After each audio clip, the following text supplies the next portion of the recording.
마태복음 5장 43절부터 48절까지 보겠습니다.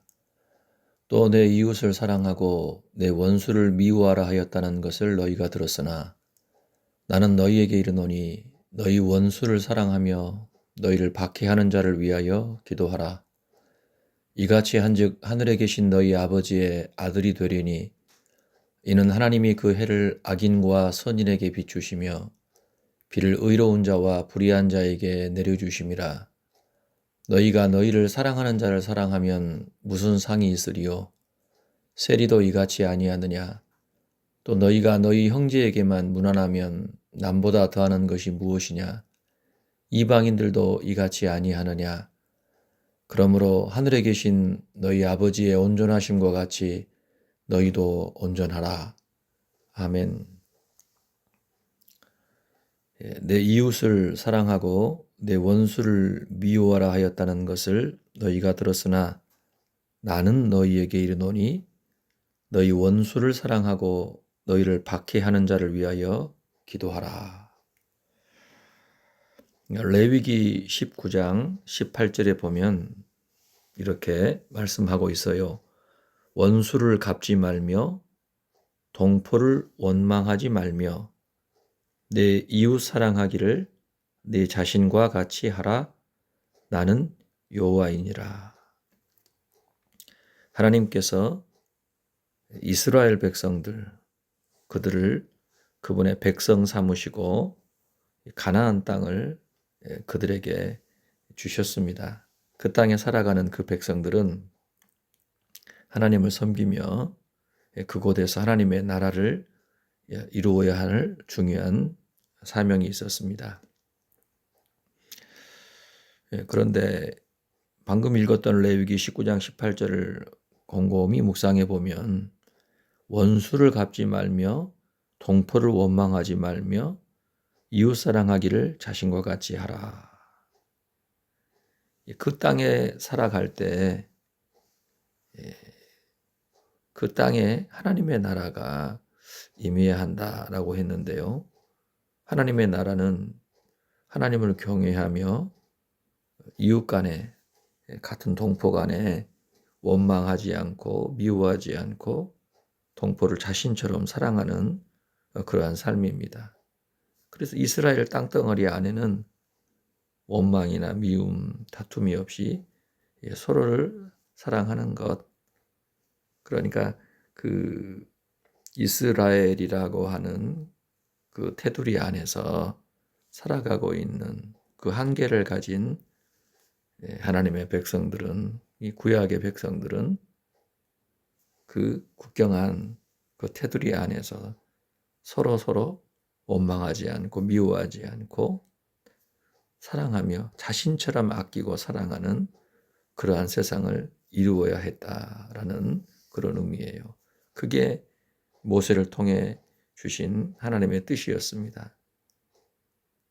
그래서 이스라엘 백성들은 자기 땅을 그렇게 소중히 여기고 그 땅 안에 있는 사람들 간에 사랑하고 용서하고 축복하며 살게끔 하신 거예요. 자, 그러면 우리가 이 구약 성경을 쭉 읽어왔는데 과연 그렇게 살았냐라고 하면 그렇지 않았잖아요. 뭐 우리가 잘 알듯이 야곱의 12아들, 그들이 내 어머니 밑에서 태어나가지고 서로 참 아웅다웅 하는 게 많았잖아요. 어머니가 4명인데 그 12이 서로에 대해서 참 불편한 마음이 얼마나 많았습니까? 그러지만 하나님께서 그들을 결국 지파로 다 세우시고 그들을 또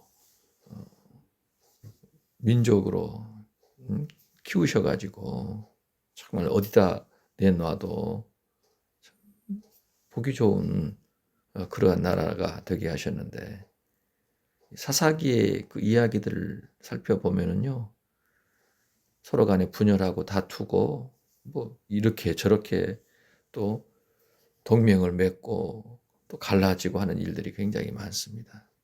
결국 급기야 또 두동강이 나기도 하고 참 이루 말할 수 없는 사연을 가진 그러한 나라로 변해버렸지 않습니까? 그래서 그 땅덩어리 안에 같이 산다고 해서 서로 사랑하냐? 사랑하되 뭐 어느 정도나 사랑하냐? 라고 할 때요. 지금 레위기 19장에서 말씀하신 그 하나님이 정하신 기준에는 턱없이 못 미치는 그런 모습이었어요. 어디 그게 이스라엘 뿐이겠습니까? 사람이 살아가는 그 모든 곳에서 이 명령을 따르기가 사실 쉽지가 않습니다. 원수 갚지 말며 동포 원망하지 말며 이웃 사랑하기를 내 자신과 같이 사랑하라. 우리가 이게 참 좋은 말씀이다. 마땅히 그렇게 해야 한다. 그렇게 알고는 있습니다만은 실제로 그렇게 행하기는 사실상 어렵습니다. 예, 대단히 어려운 말씀이에요. 우리가 우리 자신을 가만히 살펴봐도 우리는 하루에도 이런저런 이유로 부딪히고 다투고 마음에 미워하는 마음 갖고 원망하는 마음 갖기가 일쑤입니다. 그렇지요? 가장 가까운 사람에게서도 서운한 마음을 느낄 수도 있고 불편한 감정을 갖고 또 등 돌릴 수도 있고 이를 참 표현할 길 없는 많은 사연을 안고 살아가고 있다는 거예요. 그래서 인간은 하나님의 그 어떤 계명도 온전히 지킬 수가 없습니다. 자기는 지키는 것 같다라고 착각할 뿐이지 정말 섬세히 돌아보고 살펴보면은요 그럴 수가 없다라는 거예요. 그때그때 달라요. 그때그때 달라요. 그게 인간입니다. 그래서 어쩌면 우리가 이렇게 돼버렸을까? 나는 내가 잘 지킨다, 잘한다라고 생각을 하지만 정말 그 율법 앞에 우리 자신을 비추어 보면 우리 자신이 얼마나 착각하고 있는지를 깨닫는다는 것입니다. 자, 모세를 통해 주신 그 하나님의 율법이 이와 같았는데 그러면 이제 예수님은 이 문제에 대해서 어떻게 말씀하시는가? 원수를 갚지 말고 동포를 원망하지 말며 이웃 사랑하기를 내 자신과 같이 하라. 나는 여호와이니라. 이웃을 사랑하고 원수를 미워하라. 라고 하는 그 하나님의 계명에 대해서 예수님은 어떻게 해석하시고 가르치시는가? 나는 너희에게 이르노니 너희 원수를 사랑하며 너희를 박해하는 자를 위하여 기도하라. 예수님께서 이 계명에 대한 주님의 그 해석을 일러주시는데요. 예수님의 이 기준은 차원을 달리합니다. 차원을 달리합니다. 예수님을 믿고 따르는 제자, 하나님을 아버지로 모시는 그분의 자녀, 하나님 나라의 백성은 사랑의 대상이 누구냐? 기도하는 마음에 품고 기도하는 대상이 누구냐라고 할 때 사랑의 대상에는요 원수가 포함이 되어 있다는 거예요. 예수님을 믿고 따르는 제자, 하나님 아버지의 자녀, 하나님 나라 백성은 사랑의 대상에 자신의 그 원수가 포함이 되어 있어야 한다는 거예요. 놀랍지 않습니까? 내가 사랑할 대상에 누가 있는가 한번 여러분 살펴보세요. 내가 사랑하고 있는 대상, 사랑해야 한다라고 여기는 그 대상에 누가 들어가 있냐인 거예요. 예수님께서는 원수가 포함되어 있어야 한다는 것을 분명히 하셨어요. 충격이 아닙니까? 누군가를 사랑하는 거 얼마나 좋은 일입니까? 그렇지요. 그래서 마땅히 사랑해야 될 사람을 사랑하지 못하는 그것 얼마나 우리를 고통스럽게 하고 괴롭게 합니까? 그렇지요. 사랑하는 부모, 형제, 배우자, 자녀와 앙금이 생겼어요. 갈등이 생겼어요. 서로 사랑하고 우애하며 하나 되어 좋은 그 시절을 보냈는데 어떤 일이 있어서 더는 그럴 수가 없이 이제는 사랑할 수 없는, 이전처럼 화목하게 지낼 수 없는 그런 상황이 되었다라고 하면 얼마나 괴롭습니까? 얼마나 고통스럽습니까? 마음속에 너무너무 괴롭고 고통스러워서 회복이 되기를, 이전처럼 다시 사랑할 수 있기를 정말 원하고 바라지 않습니까? 끙끙 앓습니다. 잠을 못 잡니다. 잠을 못 자고 끙끙 앓는다라는 거예요. 그 사랑할 사람을 사랑하지 못하게 되었을 때. 그렇죠? 이거 우리가 다 경험한 겁니다. 사랑할 사람을 사랑하지 못했을 때 더 없는 우리가 스트레스를 받고 밥맛도 떨어지고 사람이 초췌해져 가지고 그 삶의 시간들을 허비하고 있는, 참 안타깝게 허비하고 있는 그런 모습들을 보지 않냐 이거예요. 그런데 예수님께서는 원수를 대하여 그렇게 대해야 한다, 그렇게 말씀하시는 거예요. 우리의 사랑의 대상에 원수가 고스란히 들어가 있어야 한다는 것입니다. 원수를 두고 그렇게 마음 아파하고 괴로워하고 그를 어떻게든 회복시키려고, 좋은 관계가 되게 하려고 끙끙 앓는 그러한 태도여야 함을 말씀하신 거예요. 예, 이 참 놀라운 말씀 아닙니까? 이웃 사랑하고 원수를 미워하라는 것이 계명인데 나는 너희에게 이르노니 원수를 사랑해야 한다. 예, 원수를 사랑한다면 사랑하지 못할 사람이 누가 있냐 이거예요. 내 안에 있는 모든 감정들이 나를 세워서 적이 되어 지금 공격하려고 하는 적대적인 그 사람을 사랑하려고 한다면 사랑하지 못할 사람이 누구냐는 거예요. 그러니까 율법은 이스라엘 땅, 이스라엘 민족에 갇혀 있는데 예수님은요, 그 한계를 훌쩍 뛰어넘어 버리신 겁니다. 더는 한계가 없는 지경이 완전히 확장이 되어버리는 그러한 삶을, 마음을 우리에게 요구하고 계신다라는 것을 깨닫게 됩니다. 자, 우리가 누구를 위해 기도하고 있습니까? 내 마음속에 들어가 있는 기도의 대상들은 누굽니까? 가족들, 또 가까이에 있는 문제 있는 사람들, 그렇죠? 교우들, 등등이 아니겠습니까? 목회자로서 저는요, 늘 교인들, 함께 예배하고 신앙생활하는 사람들 늘 생각합니다. 늘 그들을 마음에 품고 잘 되기를, 하나님 앞에 바르게 서기를 기도하고 있는데요.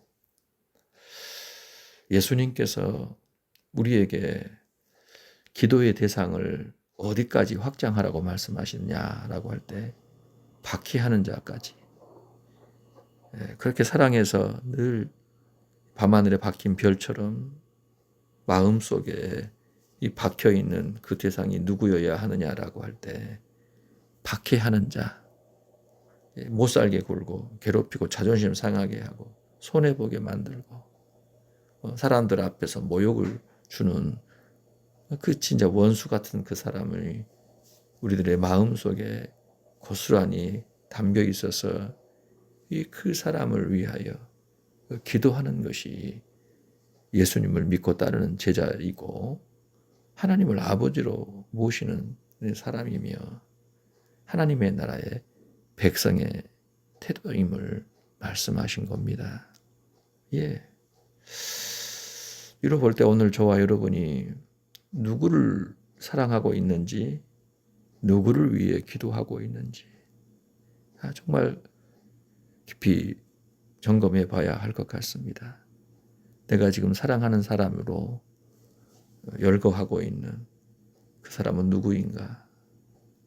거기에 내가 정말 싫어하는 사람, 미워하는 사람, 나와 관계가 틀어져 가지고 잘못되기를 바라는 그 사람도 들어가 있는지 그렇지 않은지, 내가 정말 잘 되기를 바라서 무시로 기도하고 있는 그 기도의 대상의 명단에 누가 들어가 있는지, 나를 그렇게 괴롭히고 못살게 굴고 마음 아프게 하고 정말 잘못되었으면 좋겠다, 그런 마음이 불쑥불쑥 튀어나오게 만드는 그 박해하는 사람, 그 사람이 내가 무시로 기도하는 그 기도의 대상에 속해 있는지 그렇지 않은지를 깊이 살펴보라는 겁니다. 살펴봐야 합니다. 바로 그게 우리 신앙의 현주소입니다. 예수님을 믿는다, 예수님을 믿는다라고 하는 그 믿음의 그 실체, 그 현주소가 과연 어디냐라고 하면 바로 이걸 보고 알 수 있는 거예요. 너 누구 사랑하고 있냐? 네 마음속에 정말 사랑하고 있는 그 사람이 누구냐는 거예요. 미워한 사람이 있으면 이게 문제이겠습니까? 이게 문제가 아니겠습니까? 원수도 사랑해야 되는데 미워하는 사람이 마음에 버젓이 있는데도 불구하고 그거 처리하지 않고 묻어두고 담아두고 가는 것이 과연 정상이겠냐는 거예요. 내가 기도하고 있는 그 사람이 기껏해야 나와 좋은 관계를 이루고 나와 혈육의 관계에 놓여 있거나 조금 아는 사람 정도 차원이지, 도무지 그 지경이 넓혀지지 않고 나와 좋지 않은 관계에 있는 사람들은 다 쳐버리고 내버리고 기도조차 하지 않는다면 그게 과연 그리스도인다운 것인가 살펴보라는 것입니다. 자, 우리 함께 누가복음 10장으로 가보겠습니다.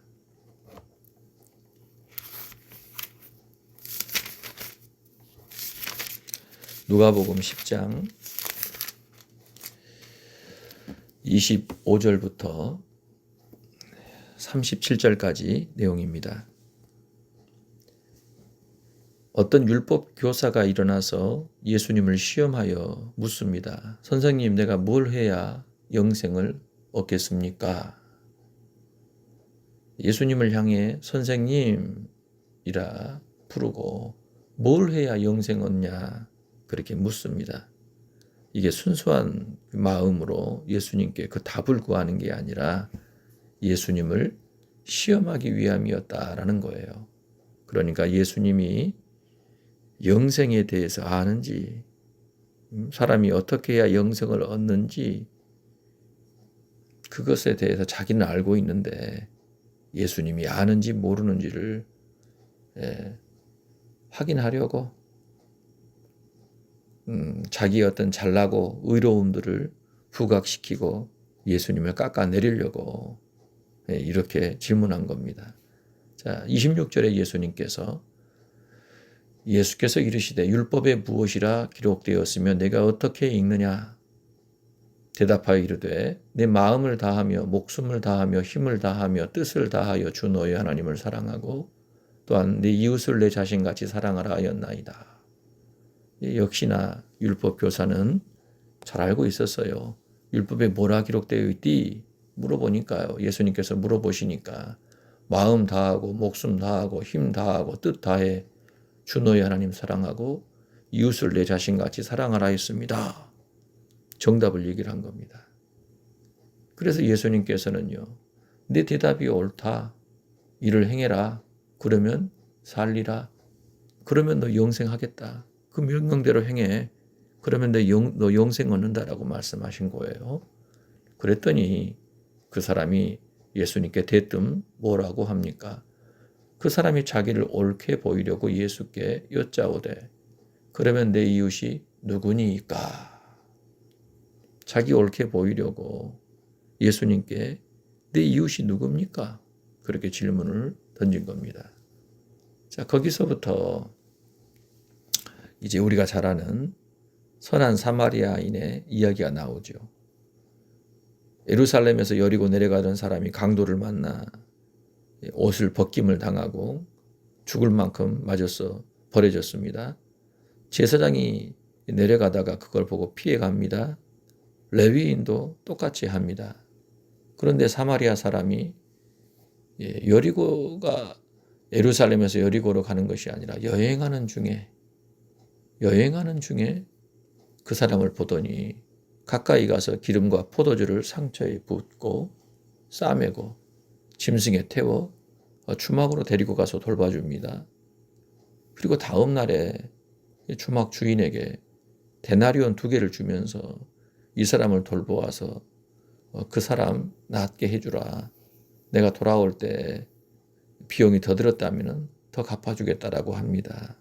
자, 이 세 사람의 그 이야기를 던져주시면서 네 생각에는 세 사람 중에 누가 강도 만난 자의 이웃이냐? 그랬더니 율법교사가 자비를 베푼 사람입니다. 예수님께서는 내 이웃이 누구냐라고 묻는 그 율법 교사를 향하여 가서 너도 이와 같이 하라.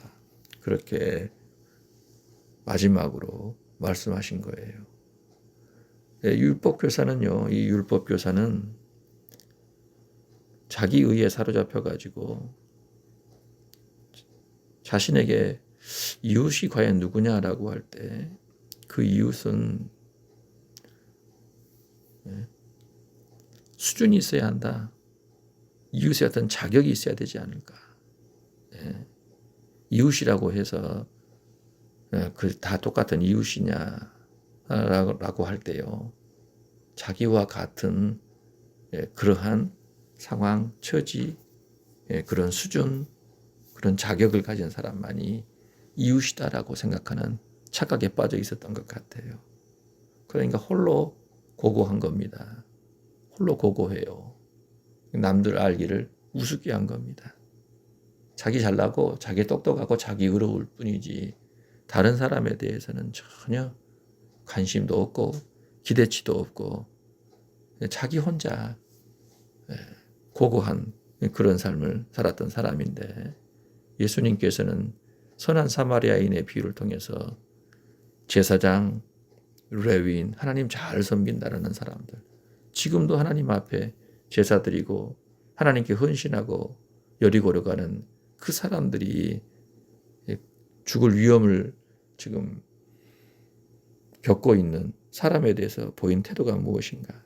하나님 사랑한다 하면서 그 사람들은 정작 자기 곁에서 죽어가고 있는 사람들을 외면하더라는 거예요. 그게 과연 이웃사랑이냐?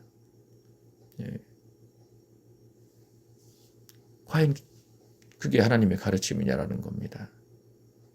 환난을 당한 사람이 곁에 있을 때 그 사람을 건져주고 살려주고 일으켜 세워주는 것이 이웃의 마땅함이 아니냐.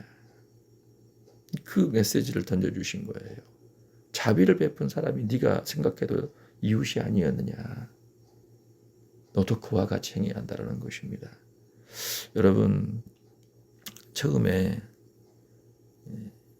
그 율법의 가르침이 이웃을 사랑하고 원수를 미워하라.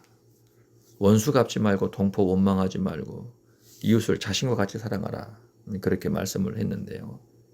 이스라엘 땅에 사는 자기 동포에 대해 미워하지 않고 원망하지 않고 서로 자신처럼 사랑하는 것이 하나님의 뜻이다라고 했어요. 그 한계가 있잖아요. 한계가. 그 땅 안에서. 그 땅 안에 사는 동포에 대해서 그렇게 행해야 한다라고 말씀하셨는데 사람들은요. 그 계명을 꼭 그렇게만 지키는 게 아니에요. 그 계명에 대해서 또 이러쿵저러쿵 얘기를 해가지고 보세요. 오늘 율법교사처럼 누가 내 이웃입니까? 사람이라는 게 점점 더 자기중심적으로 모든 것을 해석해서 자기 편한 대로 자기를 위하여 모든 것을 해석해서 이용하는 그런 경우들이 허다합니다. 그런데 예수님께서는요. 그걸 다 깨버리시는 거예요. 사람이 가둬놓은 한계들 다 부셔버립니다. 누구든지 그 사람이 누구든지 네 곁에서 환난을 당한 사람을 본다면 그를 향하여 사랑을 베풀어야 한다는 거예요. 자비를 베풀어야 한다는 거예요. 바로 네가 그 사람의 이웃이라는 것입니다. 어느 땅에 또 한 혈육으로 관계를 맺고 살아야 이웃이 아니라 너의 삶의 현장에서 네가 몸담고 있는 곳이 어디든지 땅끝 어디라도 그곳에서 만난 환난당한 모든 사람, 그곳에서 마주치고 함께 살아가는 그 모든 사람이 이웃이라고 하는 것을 말씀한 겁니다. 그래서 지금 예수님을 믿고 따르는 사람의 경계는요, 땅끝입니다. 땅끝. 지역적인 이스라엘이 아니고 혈통적인 이스라엘이 아니라 전 지구적으로 모든 민족을 향하여 이웃으로 받아들이는 그 마음을 가지고 살아야 함을 말씀하신 겁니다. 오늘 저와 여러분도 한번 돌아봐야 돼요. 나는 지금 누구를 사랑하고 있는가? 누구를 위해 기도하고 있는가? 우리 주님께서는 너의 사랑의 대상에 원수를 포함시켜라. 원수가 들어있어야 하나님의 자녀다라고 말씀하시지 않습니까? 너의 기도하는 대상에 너를 박해하는 사람이 들어가 있어야만이 네가 나를 따르는 제자요 하나님의 자녀라고 말씀하시지 않습니까? 지금 내가 사랑하고 있는 대상에 그 목록을 한번 살펴보시기 바라요. 그 목록에 과연 원수가 들어가 있는지. 원수는 아니더라도 내가 정말 꺼려하는 사람, 싫어하는 사람이 내가 사랑하고 있는 사람의 그 명단에 들어가 있는지. 내가 지금 기도하고 있는 잘되기를 바라는 축복하는 그 사람의 명단에 나를 괴롭히고 못살게 하고 모욕을 주고 박해하는 그 사람이 들어가 있는지 그렇지 않은지를 살펴보라는 거예요. 그 사랑의 명단, 기도의 명단에 원수와 박해자가 들어가 있다면 나는 지금 정상적인 신앙생활을 하고 있는 사람인데 아예 없다. 기껏해야 내 가족들 나와 조금 관계가 있고 아는 게 있어서 기도 요청 받아서 뭐 기도하는 사람 정도밖에 아니다라고 하면은요, 나의 신앙이 굉장히 지금 유치한 수준에 머물러 있다라는 것을 확인하는 것입니다. 예, 이거 틀림없는 얘기예요.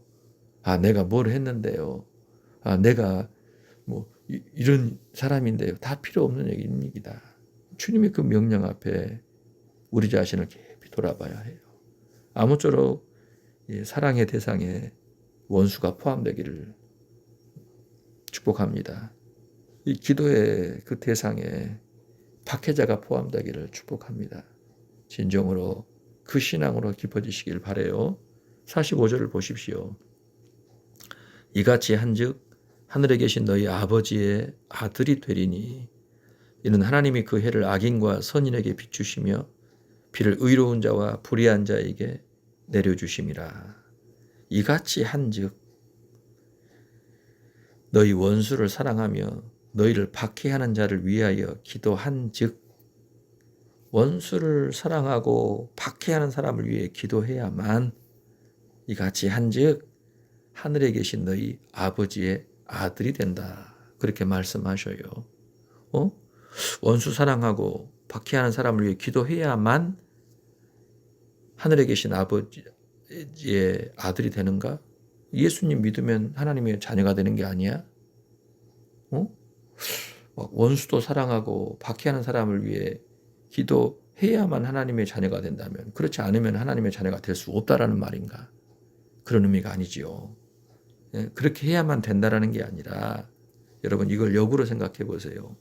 하나님의 자녀라면 하늘에 계신 그 아버지의 자녀라고 한다면 마땅히 원수를 사랑해야 되고 박해하는 사람을 위해 기도해야 한다라는 말씀을 하시는 거예요.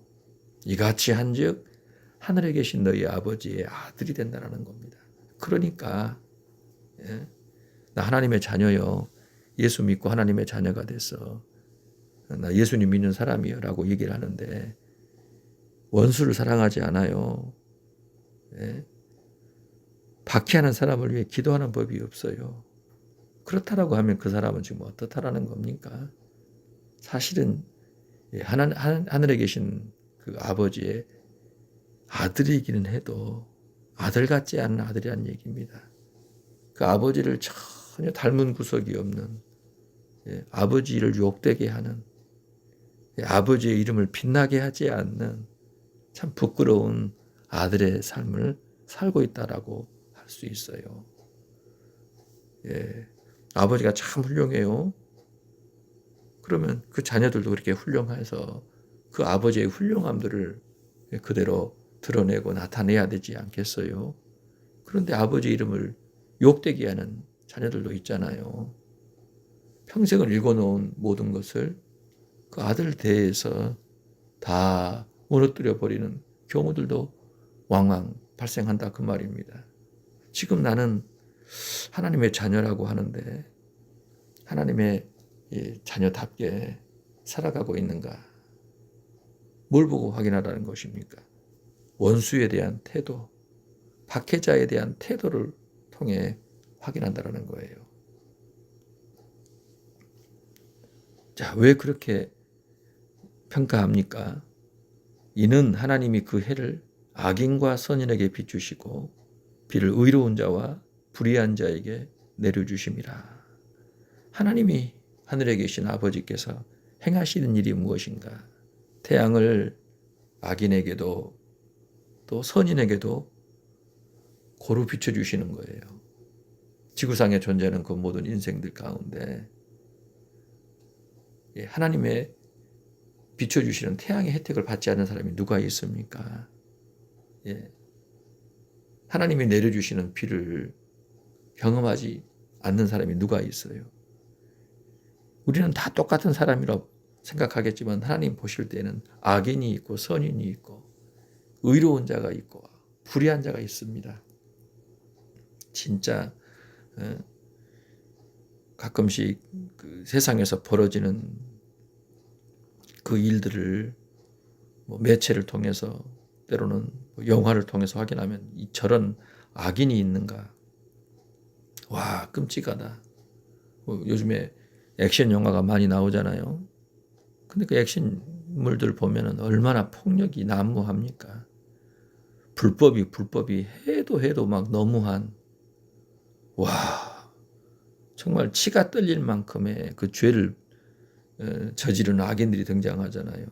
근데 그 악인들 여러분 해 못 본 사람들이 있습니까? 다 뜨는 해를 누리고 살아가잖아요. 그런데 또 그 해를 맞고 못된 짓을 하고 내리는 그 비 속에서 식물이 자라고 또 좋은 일들이 일어나는가 하면 꼭 피 속에 어두운 밤에 못된 짓을 그렇게 하는 사람도 나온다 이 말이에요. 하나님이 그걸 모르십니까? 각인 각 사람에 대해 그 마음의 동기까지 다 아시는, 적나라하게 완전하게 아시는 그 하나님 앞에 그 모든 것이 다 드러남에도 불구하고 그들은 그런 죄를 짓잖아요. 근데 하나님이 그들에게도 해를 주시고 비를 주신다는 겁니다. 하나님이 참고 계시는 거예요. 악인이라도 돌아오기를 바라서 선한 용도로, 선한 목적으로 주어진 날들을 바르게 의롭게 하나님 앞에 상이 되도록 살아가는 그 간절한 바라심이 담겨 있는 것입니다. 그래서 예수 믿는 사람은 기준이 누구예요? 하나님 아버지라는 겁니다. 악인과 선인에게 의로운 자와 불의한 자에게 해를 주시고 비를 주시는 그 하나님처럼 원수도 사랑해야 되고 박해하는 사람을 위해 기도해야 한다는 거예요. 하나님 아버지가 그렇게 행하시니 자녀된 우리도 그 아버지 본받아 그렇게 사랑하고 축복하는 사람으로 존재해야 한다 말씀하시는 겁니다. 자, 46절부터 볼까요? 너희가 너희를 사랑하는 자를 사랑하면 무슨 상이 있으리요? 세리도 이같이 아니하느냐? 또 너희가 너희 형제에게만 무난하면 남보다 더하는 것이 무엇이냐? 이방인들도 이같이 아니하느냐? 그러므로 하늘에 계신 너희 아버지의 온전하신 것 같이 너희도 온전하라. 예수님께서 두 종류의 사람을 불러내시지요. 세리를 얘기합니다.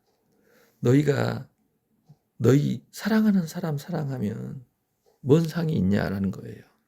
세리도 그렇게 하고 있다. 너희가 너희 형제에게만 인사하고 가까이 지낸다고 하면 남보다 더하는 게 뭐냐? 나은 게 뭐냐? 이방인도 똑같이 한다는 거예요. 세리도 이방인도 자기 사랑하는 사람 사랑하고 자기끼리 우애하고 친목도모하며 잘 사는데 하늘에 계신 그 아버지를 모시고 살아가는 하나님의 자녀는 어떠해야 하느냐 물으시는 겁니다. 세리도 이방인도 이 정도를 하는데 하늘에 계신 그 하나님을 아버지로 모시고 살아가는 사람은 어느 정도까지 해야 되는가? 그거를 되물으시는 거예요. 사랑하는 사람 뿐만 아니라 사랑할 수 없는 사람, 원수까지도 사랑하는 단계로 나아가라는 겁니다. 예. 가까이 있는 사람만, 마음에 드는 사람만 기도하지 말고 그럴 수 없을 지경에 놓여 있는 상태에 있는 사람까지도 품고 기도해야 한다는 거예요. 예. 사랑과 기도의 그 지경을 확장시키라는 거예요. 예, 확장시켜야 한다는 겁니다. 지금 우리는 어느 정도에서 사랑을 논하고 있는지, 이 기도를 논하고 있는지 점검하고서 지경을 넓히라는 거예요. 세리와 이방인 가장 밑바닥에서부터 하늘에 계신 그 아버지의 그 단계까지 쭉 지금 화살표가 나 있다면요. 난 지금 어느 지점에 있는지, 나는 지금 누구를 닮아 누구를 따르고 있는지, 내 사랑과 내 기도의 지금 현 주소가 혹시나 세리나 이방인 그 정도 그 언저리에서 놀고 있지는 않은지. 이 주님은 하늘에 계신 아버지를 말씀하시며 그 아버지를 기준 삼아 그 아버지를 닮아가려고 애를 써야 되는데 우리가 지금 어디에서 지금 놀고서 안주하며 머물러 있는지를 깊이 살펴보라는 거예요. 하늘에 계신 너희 아버지의 온전하심과 같이 너희도 온전하라. 영어 성경을 보니 이렇게 표현해요. Be perfect, therefore, as your heavenly Father is perfect. 예, 완전하라. 너의 하늘 아버지께서 완전하신 것 같이 너희도 완전하라는 거예요. 그래서 사랑, 축복, 그 모델이 누구냐? 하나님 아버지라는 거예요. 목사도 안 되고, 어떤 사람도 아니라 하나님 아버지, 그 하나님 아버지의 완전하심을 묵상하여 그 하나님 아버지를 본받아 따라가라는 거예요. 예수님은 하나님 아버지와 영원히 함께 하시잖아요. 그래서 그 예수 그리스도는 그 아버지를 온전히 닮으신 분, 그 아버지의 영광을 그대로 반사하신 분인데 그 예수님께서 우리에게 그분을 믿고 따르는 그분으로 말미암아 자녀가 된 저와 여러분에게 우리가 따라야 될 모델이 누구인지, 도대체 우리는 무엇을 기준 삼고 인생의 나를 보내야 되는지를 말씀하시는데요. 하나님 아버지, 하늘에 계신 너희 아버지의 완전하심처럼 그렇게 완전해야 한다는 겁니다. 이 사람 보고서 만족해하지 말고 별것도 아닌 그러한 것들에 마음 뺏겨서 거기서 노닥거리지 말고 하나님 아버지의 그 완전하심을 깊이 품고 묵상하여 그분을 쫓아가라는 겁니다. 그렇게 인생의 날들을 그분에게 빠져서 그분을 닮고 따르고 행한 삶을 살라는 거예요. 어찌 보면 지금 우리가 굉장히 많은 시간들을 허비하고 낭비하고 살아가고 있는지 모르겠어요. 안주하면 안 됩니다. 안주하면 안 돼요. 남이 이렇게 하니까, 다들 그렇게 하니까 그렇게 하면 되겠거니. 아닙니다. 상이 없어요. 상이 없다라는 겁니다. 사랑하는 자 사랑하면 무슨 상이 있으리요. 형제에게만 물어나면 남보다 더하는 것이 무엇이냐. 세리도 이같이 아니하느냐. 이방인도 이같이 아니하느냐. 참 아프게 들어야 될 말씀 같습니다. 아무쪼록 저와 여러분의 마음속에 우리가 만들어 놓은 한계, 그 경계들을 좀 허물어 버렸으면 좋겠습니다. 사랑과 또 기도의 이 대상에 원수, 파괴하는 사람이 들어가 있어서 그들이 정말 좋은 관계로 하나 되어 사랑할 수 있게 되기를 정말 꿈꾸면서 남모르게 눈물을 흘리는 정말 피눈물을 흘리는 그러한 삶이기를 원해요. 내가 할 수 있는 선에서만 하고 못하는 것은 못하고 내가 갈 수 있는 것만 가고 가지 못하는 것은 가지 못한다라고 하는 그런 한계, 경계들을 다 넘으셔서 진정으로 내가 발을 딛고 선 곳이 어디든지 간에 그곳을 땅끝으로 알고 그곳에서 만나는 모든 사람과 함께 예수 그리스도 안에서 하나님의 나라를 깊이 경험하는 믿음의 주인공이 되시기를 주의 이름으로 축복합니다. 하나님 아버지, 이웃을 사랑하고 원수를 미워하라 하는 그 율법의 계명에 대하여 예수님께서는 나는 너에게 이르노니 너희 원수를 사랑하고 너희를 박해하는 자를 위하여 기도하라 가르쳐 주셨습니다. 그렇게 행해야만이 하늘에 계신 아버지의 아들이 된다 말씀하셨습니다. 우리의 사랑과 기도의 모델이 바로 하나님 아버지이심을 분명하게 말씀하셨으니 이 땅을 살아가는 모든 날 동안 사람 보며 사람 따라 살지 않게 하여 주소서. 정말 우리의 믿음의 현주소가 너무너무 초라함을 고백합니다. 사랑할 수 있는 사람만 사랑하고 또 마음에 들지 않으면 미워하고 제해버리고 또 나에게 고통을 주는 사람에 대해서는 앙금을 갖고 무시하며 살아가고 있지는 않은지 깨닫습니다. 우리 안에 정말 아버지 하나님의 마음을 담아주셔서 그 사랑으로 자라가게 하여 주시고 성장하게 하여 주시옵소서. 하늘에 계신 우리 아버지의 완전하심과 같이 그렇게 그 완전함을 경험하고 또 맛보는 저희들의 삶이 되게 하여 주시옵소서. 주의 영으로 충만하게 하여 주심으로 오늘도 이 말씀 따라 순종하여 승리하는 복된 한 날 되게 하소서. 영광과 찬송을 주께 돌리며 우리 구주 예수님 이름으로 기도합니다. 아멘.